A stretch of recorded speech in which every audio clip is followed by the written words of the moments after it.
अस्सलाम वालेकुम dear students, आज हम 7.2 आर्टिकल का लास्ट पार्ट करने जा रहे हैं और इसमें हम करेंगे एक्सरसाइज के रिमेनिंग क्वेश्चंस। क्वेश्चन नंबर 7 तक हम कर चुके हैं, तो आज हम क्वेश्चन नंबर 8 से स्टार्ट करते हैं। पहला क्वेश्चन जो हमारा क्वेश्चन नंबर 8 है, इसमें तीन वेक्टर्स दिए हुए हैं u, v और w, और हमें ये कहा हुआ है कि these vector represent the sides of a triangle, find the value of z। तो u वेक्टर के सारे कंपोनेंट्स हमें पता है, v वेक्टर के भी सारे कंपोनेंट्स हमें पता है, और w में z कंपोनेंट हमें नहीं पता है, ये z हमें फाइंड आउट करना है, राइट। तो हम क्या करते हैं कि हम कंपेयर करेंगे। पहले हम u plus v find out करते हैं। जब ट्राइंगल के साइड्स के साथ आपके वेक्टर अटैच्ड हैं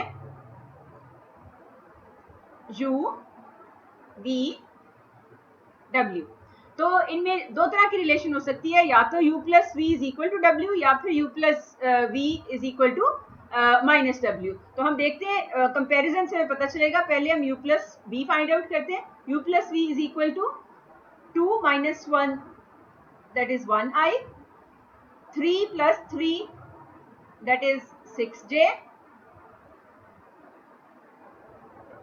and 4 minus 1 that is 3k, right. ये हमारा u प्लस v आ गया। अब हमारे पास w क्या है, w भी हम यहाँ लिख लेते हैं ताकि हम कंपैरिजन कर सके। i plus 6j plus zk। अब अगर आप दोनों वेक्टर्स को गौर से देखें तो आप x component of u plus w is 1, u plus v is 1, x component of w is also 1। इसका मतलब x कंपोनेंट इन दोनों के सेम हो गए। Similarly y component of u plus v is 6, और w का भी जो y कंपोनेंट है वो 6 है। तो x कंपोनेंट y कंपोनेंट अगर सेम है तो इसका मतलब ये दोनों वेक्टर्स जो हैं इक्वल होने चाहिए, तो z कंपोनेंट भी सेम होना चाहिए।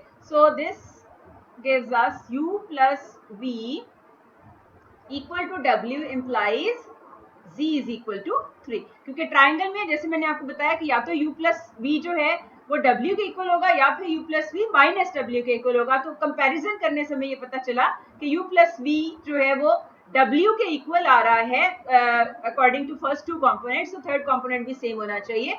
तो हमारे पास z की वैल्यू क्या आ गई, 3।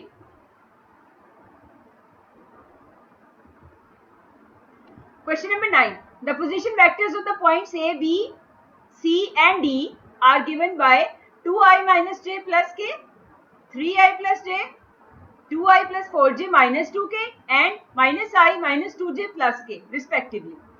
तो इसका मतलब ये हुआ कि ये हमारा A का पोजीशन वेक्टर है, ये हमारा B का पोजीशन वेक्टर है, ये हमारा C का पोजीशन वेक्टर है और ये पॉइंट D का पोजीशन वेक्टर है। Show that A B vector is parallel to C D vector, right. तो ए बी वेक्टर फाइंड करते हैं और सी डी वेक्टर फाइंड करते हैं और फिर देखते हैं कि वो अगर एक दूसरे के स्केलर मल्टीपल हैं तो then they are parallel. So A B vector हमारे पास कैसे आएगा, जो हम बार बार ट्रिक देख रहे हैं। क्या ट्रिक देख रहे हैं कि position vector of terminal point minus position vector of initial point. So position vector of terminal point here is 3i plus j, और position vector of initial point minus करना है हमने, और वो है a का position vector minus 2i minus j plus k। So we have A B vector 3i minus 2i is i, j plus j is 2j, और इधर से हमारे पास आ रहा है 0 minus k which is minus k। So this is A B vector. Now C D vector. C D vector के लिए हमारे पास क्या है, position vector of D vector, D point minus position vector of C point, so OD minus OC. So position vector of D point हमारे पास क्या आ रहा है, ये वाला minus i minus 2j plus k, और position vector of C point है 2i plus 4j minus 2k, right. And this is equal to minus i minus 2i तो minus 3i, minus 2j minus 4j minus 6j plus k plus 2k, negative negative positive, so plus positive k positive 2k, तो क्या बना 3k। And this can be written as -3 अगर हम factor out कर दें। So inside we have i plus 2j minus k. And you can see that I plus 2j minus k is equal to ab. So this is equal to minus 3ab vector. तो इसका मतलब ये हुआ कि CD can be written as scalar multiple of AB. Similarly, you can write एक relation हमारे पास आ गई है. यहाँ से रिलेशन हमारे पास क्या बनी? CD is equal to minus 3AB और AB जो है उसको हम कैसे लिख सकते हैं? minus 1/3 CD. So both are scalar multiple of each other. So this implies by the definition of parallel vectors, AB and CD vectors are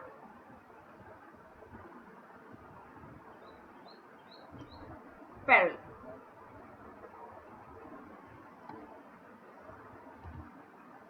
Next, question number 10.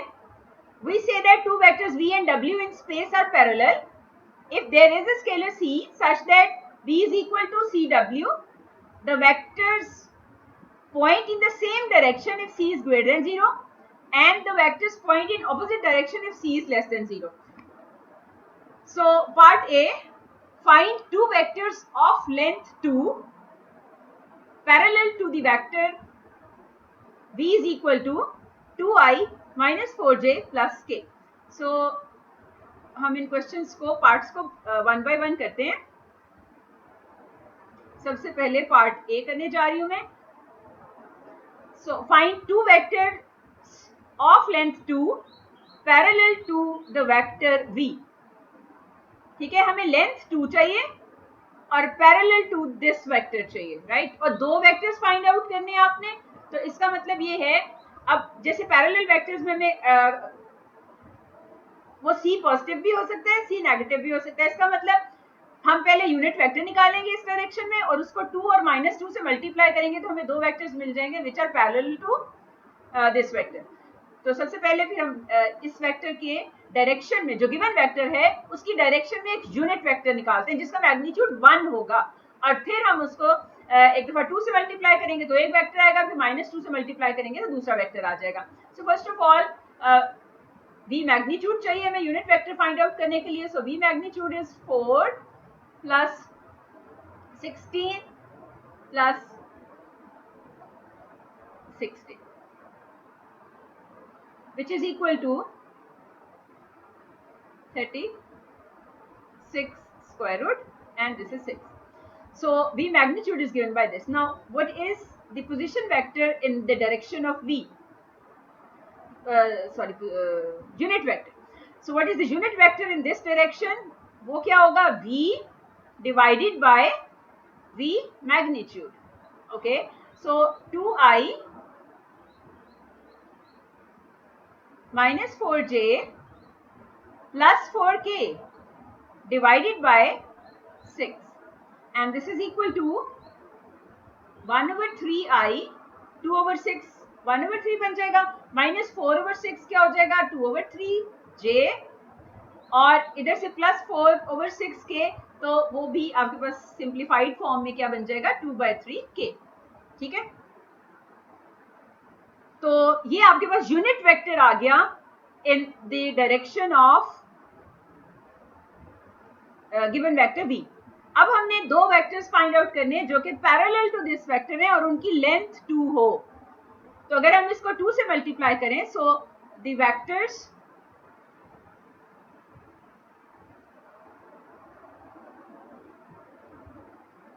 with length equal to 2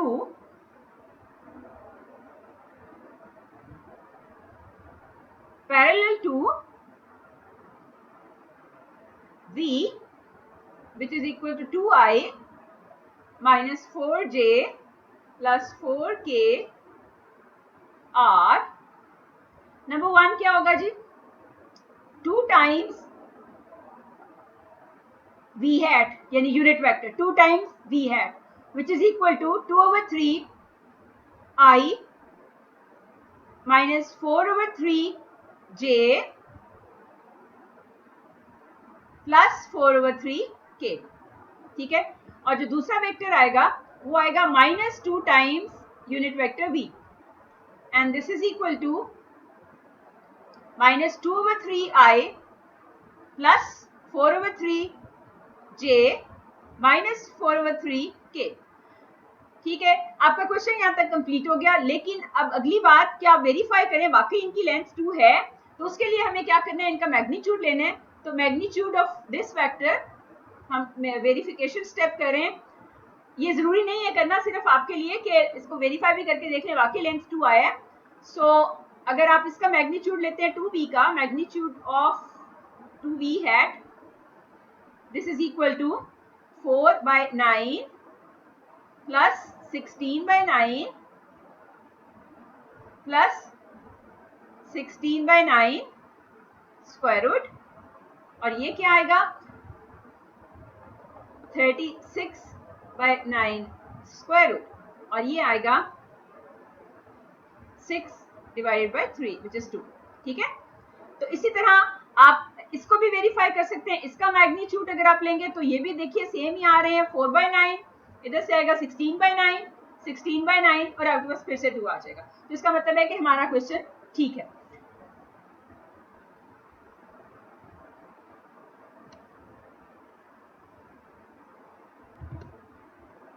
जी, अब हम करते हैं अगला part, और अगले part के लिए क्या कहा हुआ है हमें, find the constant a so that the vectors v and w are parallel। Okay, इसका मतलब ये है कि हमने ये देखना है कि v और w scalar multiple of each other हो। तो इसके लिए हम कंपोनेंट्स कंपेयर करते हैं जो कि गिवन है। a x component of w जो है वो a है, जो कि अननोन है। ठीक है, अब बाकी के जो कंपोनेंट्स हैं हम उनकी रिलेशन पहले फाइंड करते हैं। पार्ट बी में v गिवन है, मैं एक दफा लिख दूं क्लियरली ताकि आपको सामने नजर आए, -3j plus 4k।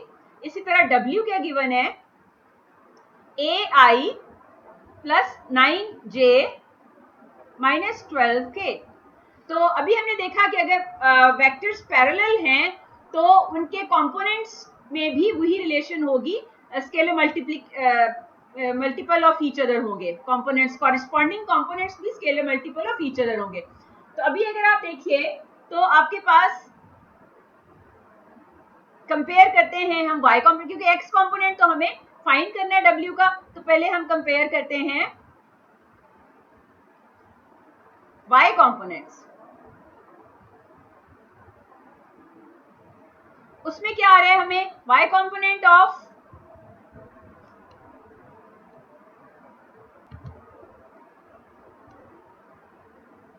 y component of v is equal to -3, y component of w is equal to 9। अब ये एक्चुअली किसके इक्वल है, ये 9 it can be written as -3 of y component of v।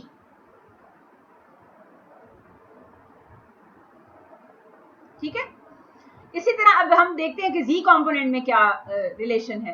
तो z कंपोनेंट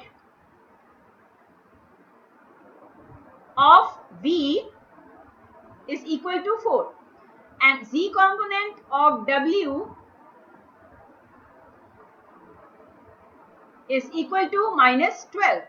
और इसको आप किस तरह लिख सकते हैं, -3 times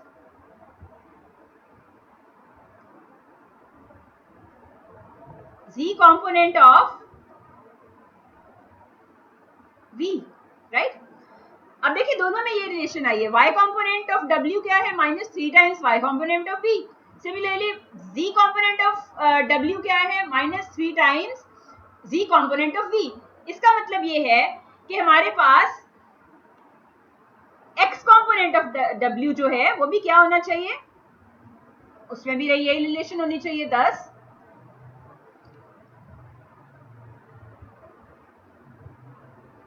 for v and vector w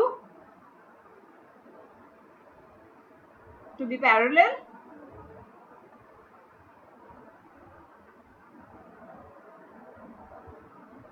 x component of w must be equal to minus 3 times x component of v, right? This implies, अब यहां से क्या हो रहा है, x component of w is a, thus this implies a must be equal to minus 3 times x component of v, which is 1.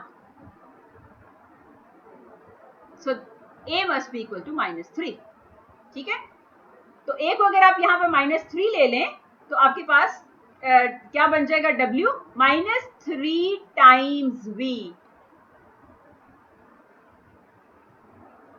ठीक हो गया, तो ये दोनों vectors scalar multiple of each other हो जाएंगे और फिर पैरेलल हो जाएंगे. ओके, नेक्स्ट, यहां से हमारे पास एक ही वैल्यू आ गई, तो यही हमें फाइंड करनी थी. नेक्स्ट है part C. Find a vector of length 5 in the direction opposite that of v. अच्छा, ये कुछ मिलता जुलता है पार्ट ए से. ऑपोजिट डायरेक्शन में करना है तो उसका मतलब है हमें क्या करना पड़ेगा, -5 से मल्टीप्लाई करना पड़ेगा unit vector in this direction, right? तो हम पहला काम फिर वही करेंगे कि हम पहले यूनिट वेक्टर फाइंड आउट करेंगे और फिर हम उसे -5 से मल्टीप्लाई कर देंगे ताकि ऑपोजिट डायरेक्शन मिल जाए. क्योंकि अभी हमने कहा कि पैरेलल वेक्टर्स में अगर स्केलर जो है वो ग्रेटर देन 0 है तो सेम डायरेक्शन है, और अगर स्केलर नेगेटिव है तो ऑपोजिट डायरेक्शन है. सो हम पार्ट सी करते हैं. सबसे पहले हमें v मैग्नीट्यूड चाहिए. सो v मैग्नीट्यूड, क्योंकि हमें unit vector in this direction चाहिए, उसके लिए v मैग्नीट्यूड चाहिए. वो क्या होगा, 1 + 4 + 9 और उसकी वैल्यू आ गई 14 स्क्वायर, राइट? ये तो v मैग्नीट्यूड आ गया. Now unit vector in the direction of v, v hat क्या होगा, इस v को हम डिवाइड कर रहे हैं v मैग्नीट्यूड से, तो वो 1/√14i minus 2/√14j plus 3/√14k. ये हमारे पास आ गया. अब हमने वो वेक्टर फाइंड, ये यूनिट वेक्टर है इन दिस डायरेक्शन. अब हमें वो वेक्टर फाइंड करना है जिसकी लेंथ 5 हो लेकिन उसकी डायरेक्शन ऑपोजिट टू दिस हो. तो डायरेक्शन ऑपोजिट के लिए आपको -5 से मल्टीप्लाई करना है, यानी ये जो c है आपका नेगेटिव होना चाहिए. सो रिक्वायर्ड वेक्टर क्या आ जाएगा, रिक्वायर्ड वेक्टर का मतलब ये कि the vector with length 5 and having opposite direction of v. Required vector is equal to -5 times unit vector v hat, and this is equal to -5/√14i plus 10/√14j and minus 15 divided by √14k.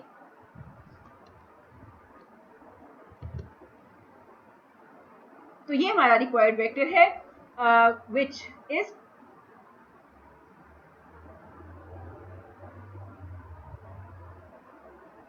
opposite in direction of this vector and having length 5. ये verify अब आप खुद कर सकते हैं, verification मैंने आपको बता दी है. आप इसका मैग्नीट्यूड फाइंड आउट करें तो वो 5 आना चाहिए. ये अब आप वेरीफाई खुद करके देखिएगा. So part D, find A and B so that the vectors are parallel. ये बिल्कुल उसी तरह जैसे अभी मैंने आपको बताया था कि आपने ए फाइंड करना है कि वेक्टर्स आर पैरेलल. तो अभी जो गिवन है हमें कंपोनेंट, उसको हम कंपेयर कर लेते हैं.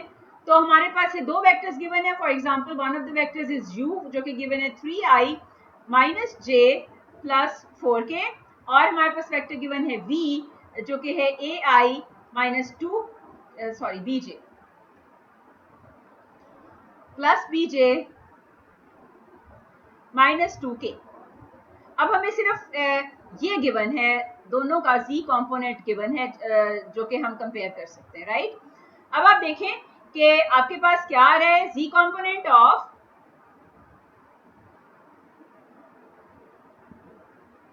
u is equal to 4 and this is equal to -2 times -2, right? और -2 क्या है, v का z component.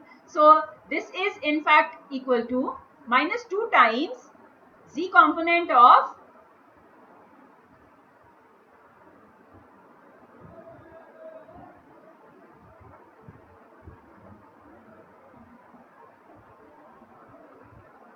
v.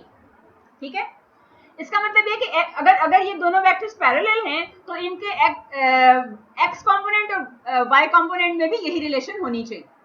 ठीक है, z कंपोनेंट ऑफ u, ये ध्यान रखना कि u जो है वो -2 times z component of v है. तो अब x कंपोनेंट में भी हम क्या करते हैं, so x component of u must be equal to क्या होना चाहिए, -2 times x component of v, यानी -2 टाइम्स a. और यहां से हमारे पास इक्वेशन क्या बनी, x component of u is 3, तो 3 is equal to -2 times a.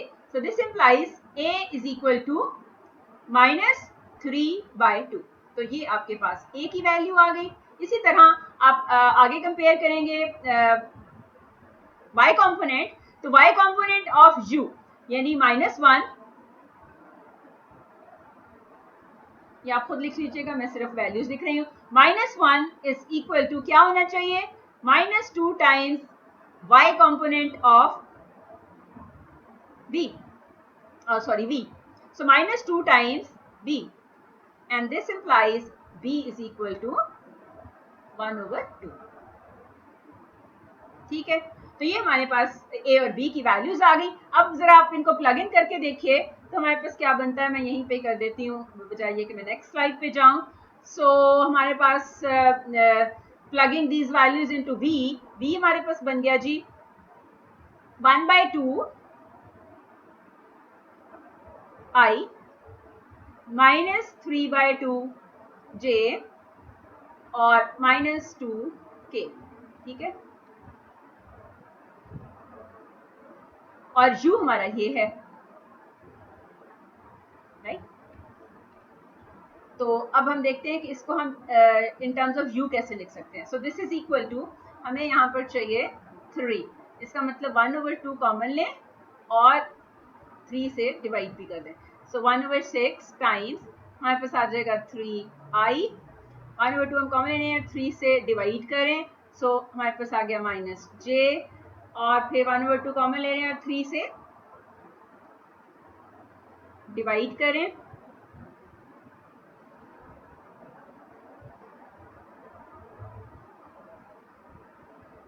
तो we are going to have, alright, I made a mistake while plugging in the values. यहाँ पर a हमारा 3/2 है, sorry. So this must be -3/2i और b हमारा आया है 1/2. So pardon me for this, क्योंकि यहाँ पर हमने गड़बड़ कर दिया.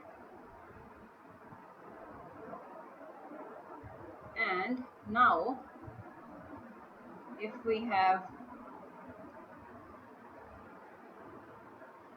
-1/2 factor out, so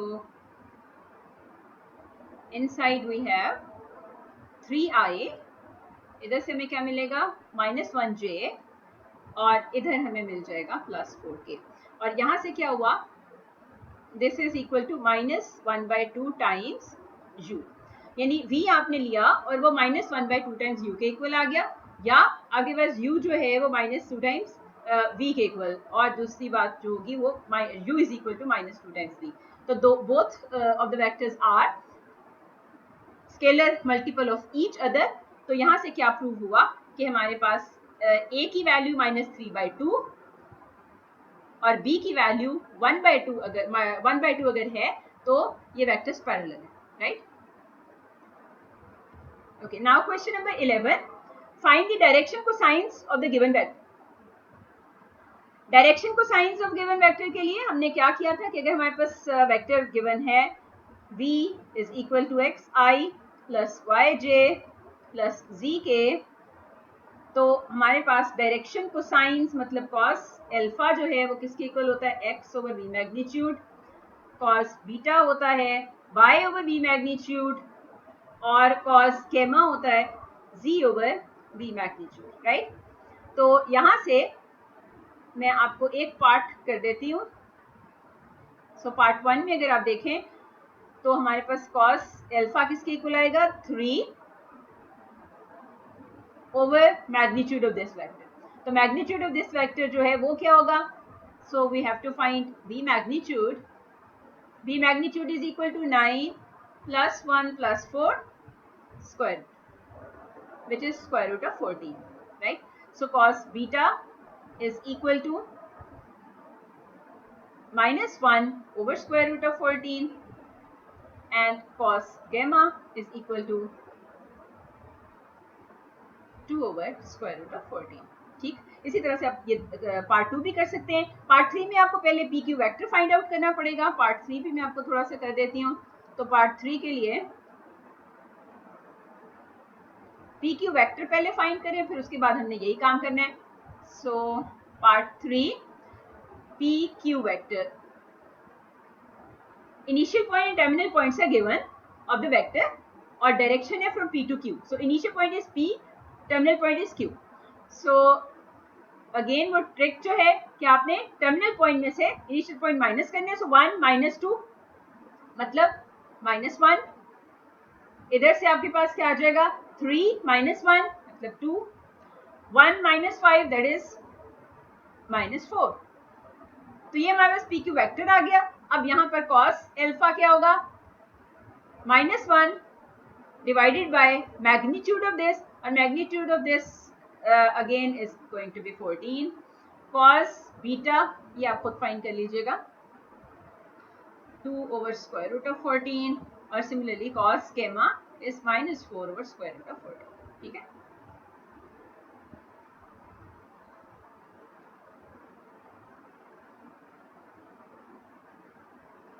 this is not 14, this is going to be, let me find out, is equal to 1 plus 4 plus 16, ठीक है जी, 21।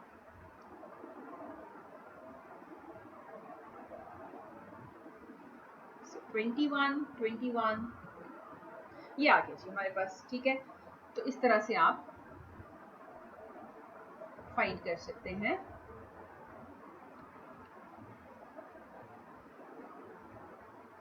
डायरेक्शन को science. Okay, last question, which of the following triples can be direction angles of single vector.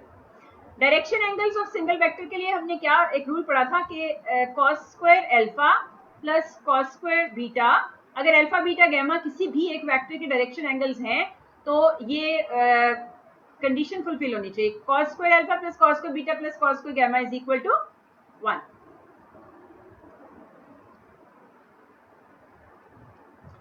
तो अब ये जिस भी part के लिए फुलफिल होगी वो आपके डायरेक्शन एंगल्स हो सकते हैं, जिसके लिए नहीं फुलफिल होगी वो आपके डायरेक्शन एंगल्स नहीं होंगे। तो हम पहला वाला देख लेते हैं।